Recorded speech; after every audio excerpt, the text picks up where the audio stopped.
ছোটবেলায় স্কুলে যাবার ইচ্ছা না থাকলে যা করতাম। ওমা, আজকে না আমার স্কুলে যেতে একটুও ভালো লাগছে না। কেন? খুব পেটে যন্ত্রণা হচ্ছে, জানি না কেন। সকালবেলা ঘুম থেকে ওঠা থেকেই খুব পেটে যন্ত্রণা হচ্ছে।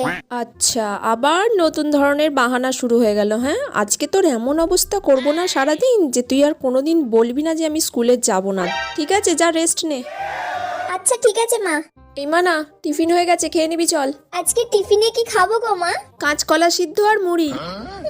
এখন কাঁচকলা সেদ্ধ আর মুড়ি খেতে হবে আমাকে, তো স্কুলে যাব না বলেও জ্বালায় পড়লাম। A few moments later. মা, দুপুরে আজকে চিকেন করেছো? দুপুরে আজকে করেছি পাতলা সবজির ঝোল, আর সাথে কাঁচকলা সিদ্ধ আছে, ওই দিয়ে ভাত দিয়ে মেখে ভালো করে খেয়ে নিবি। আবার কাঁচকলা?